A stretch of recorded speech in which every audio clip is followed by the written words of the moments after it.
ಮತ್ತೊಂದು ಕಡೆ ರಾಜ್ಯದ 2 ಕ್ಷೇತ್ರಗಳ ಉಪಚುನಾವಣೆ ಕಾವೇರ್ತಾ ಇದೆ. ಡಿಸಿಎಂ ಡಿಕೆ ಶಿವಕುಮಾರ್ ದಾವಣಗೆರೆ ಬಳಿಕ ಬಾಗಲಕೋಟೆಗೆ ಎಂಟ್ರಿ ಕೊಟ್ಟಿದ್ದಾರೆ. ತಮ್ಮದೇ ಕ್ಷೇತ್ರಗಳನ್ನು ಉಳಿಸಿಕೊಳ್ಳೋಕೆ ರಣತಂತ್ರವನ್ನು ರೂಪಿಸ್ತಾ ಇದ್ದಾರೆ.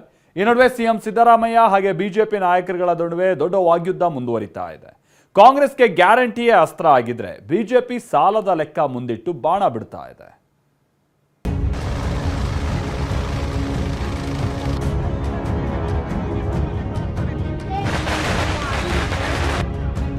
ರಾಜ್ಯದಲ್ಲಿ ಉಪಚುನಾವಣೆ ಕಣದ ಧೂಳೆದ್ದಿದೆ.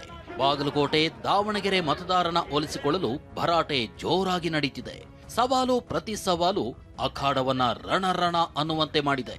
ಡಿಕೆ ಶಿವಕುಮಾರ್ ದಾವಣಗೆರೆ ಬಳಿಕ ಬಾಗಲಕೋಟೆಗೆ ಎಂಟ್ರಿ ಕೊಟ್ಟಿದ್ದಾರೆ. ನಗರಕ್ಕೆ ಬರ್ತಿದ್ದಂತೆ ರೆಸಾರ್ಟ್ನಲ್ಲಿ ಮಹತ್ವದ ಸಭೆ ನಡೆಸಿದ್ದಾರೆ. ಸತೀಶ್ ಜಾರಕಿಹೊಳಿ, ಕೆಎಚ್ ಮುನಿಯಪ್ಪ, ತಿಮ್ಮಾಪುರ, ಶಿವಾನಂದ ಪಾಟೀಲ್ ಸೇರಿ ಜಿಲ್ಲೆಯ ಶಾಸಕರು ಮುಖಂಡರ ಜೊತೆಗೆ ಆಗುಹೋಗುಗಳ ಬಗ್ಗೆ ಮಾತುಕತೆ ಮಾಡಿದ್ದಾರೆ. ಇನ್ನೀ ಸಭೆಯಲ್ಲಿ ರಾಜ್ಯ ಕಾಂಗ್ರೆಸ್ ಉಸ್ತುವಾರಿ ರಣದೀಪ್ ಸುರ್ಜೇವಾಲಾ ಕೂಡ ಉಪಸ್ಥಿತರಿದ್ದರು. ಮತ್ತೊಂದು ಕಡೆ ಸಿಎಂ ಸಿದ್ದರಾಮಯ್ಯ ಬಾಗಲಕೋಟೆ ಬಳಿಕ ದಾವಣಗೆರೆಯಲ್ಲಿ ಮತಬೇಟೆ ಶುರು ಮಾಡಿದ್ದಾರೆ. ಸಮರ್ಥ ಪರವಾಗಿ ರ್ಯಾಲಿ ನಡೆಸಿ ಮತಯಾಚಿಸಿದ್ದಾರೆ. ಈ ನಡುವೆ ವಿಪಕ್ಷ ನಾಯಕರು ಆಡಿದ್ದ ಮಾತುಗಳಿಗೆ ತಿರುಗೇಟು ಕೊಟ್ಟಿದ್ದಾರೆ. ವಿಷಯ ಏನು ಅಂದ್ರೆ, ನೆನೆ ದಾವಣಗೆರೆಯಲ್ಲಿ ಮಾತನಾಡಿದ ಆರ್ ಅಶೋಕ್ ಕುಟುಂಬ ರಾಜಕಾರಣದ ಆರೋಪ ಮಾಡಿದ್ರು. ಇದಕ್ಕೆ ಕೌಂಟರ್ ಕೊಟ್ಟ ಸಿಎಂ ಯಡಿಯೂರಪ್ಪನವ್ರ ಮಕ್ಕಳು ಏನಾಗಿದ್ದಾರೆ ಅಂತ ಪ್ರಶ್ನಿಸಿದ್ದಾರೆ. ಇಲ್ಲಿ ಅವ್ರ ಮನೆಯಲ್ಲಿ ಈಗಾಗಲೇ ಅವರ ಮಂತ್ರಿ ಇದ್ದಾರೆ, ಅಸೆಂಬ್ಲಿಗೆ ಬರಲ್ಲ, ಏರಿಯಾದಲ್ಲಿ ಸಿಗಲ್ಲ. ಅವರ ಶ್ರೀಮತಿಯವರು ಪಾರ್ಲಿಮೆಂಟ್ಗೆ ಹೋಗಿದ್ದಾರೆ. ಈಗ ಅವರ ಮಗ ಒಂದೇ ಮನೆಯಲ್ಲಿ, ಅವ್ರ ಮಗ ಈಗ ಕ್ಯಾಂಡಿಡೇಟ್. ಯಡಿಯೂರಪ್ಪನ ಮಕ್ಕಳು ಏನಾಗಿದ್ದಾರೆ ಈಗ? ಒಬ್ಬ ದೇವೇಗೌಡನ ಮಕ್ಕಳು, ಕುಮಾರಸ್ವಾಮಿ ಮಗ, ಕುಮಾರಸ್ವಾಮಿ ಹೆಂಡತಿ, ರೇವಣ್ಣ. ನಮಗೇನು ಪಾಠ ಹೇಳ್ಕೊಡ್ಬೇಕಾದಂತ ಅಗತ್ಯ ಇಲ್ಲ. ಮತ್ತೊಂದು ಕಡೆ ಬಿಜೆಪಿ ನಾಯಕರ ಪ್ರಚಾರ ಕೂಡ ಜೋರಾಗಿ ನಡೀತಿದೆ.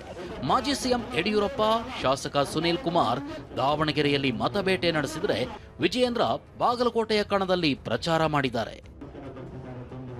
ದಾವಣಗೆರೆಯಿಂದ ಬಸವರಾಜ್ ಜೊತೆ ರವಿ ಮೋಕಿ, ಟಿವಿ9 ಬಾಗಲಕೋಟೆ. ಈಗ ರಾಜ್ಯ, ದೇಶ, ವಿದೇಶಕ್ಕೆ ಸಂಬಂಧಪಟ್ಟ ಹಾಗಿನ ಕೆಲ ಪ್ರಮುಖ ಸುದ್ದಿಯನ್ನು ಬನ್ನಿ ಕ್ವಿಕ್ ಆಗಿ ನೋಡ್ಕೊಂಬರೋಣ. ಅಸ್ಸಾಂನಲ್ಲಿ ಇವತ್ತು ಪ್ರಧಾನಿ ಮೋದಿ ಅಬ್ಬರದ ಪ್ರಚಾರವನ್ನು ನಡೆಸಿದ್ರು. ಗೋಗಮುಖನಲ್ಲಿ ಬೃಹತ್ ಸಮಾವೇಶ ಉದ್ದೇಶಿಸಿ ಮಾತನಾಡಿದಂಥ ಮೋದಿ ಬಿಜೆಪಿ ಹ್ಯಾಟ್ರಿಕ್ ಗೆಲುವಿನ ವಿಶ್ವಾಸವನ್ನು ವ್ಯಕ್ತಪಡಿಸಿದ್ರು. ಇದಕ್ಕೂ ಮುನ್ನ ಅಸ್ಸಾಂನ ದಿಬ್ರುಗಢ ಜಿಲ್ಲೆಯಲ್ಲಿನ ಟೀ ತೋಟಕ್ಕೆ ಭೇಟಿ ಕೊಟ್ಟಿದ್ದಂಥ ಮೋದಿ ಮಹಿಳಾ ಕಾರ್ಮಿಕರ ಜೊತೆ ಸಂವಾದ ನಡೆಸಿದ್ರು. ಭೇಟಿ ಸ್ಮರಣೀಯ ಅನುಭವ ಅಂತ ಕರೆದಂಥ ಮೋದಿ ಟೀ ಕಾರ್ಮಿಕರನ್ನ ಕೊಂಡಾಡಿದ್ರು. ಸ್ವತಃ ತಾವೇ ಕೆಲ ಟೀ ಎಲೆಗಳನ್ನು ಕಿತ್ತು ಖುಷಿಪಟ್ಟರು.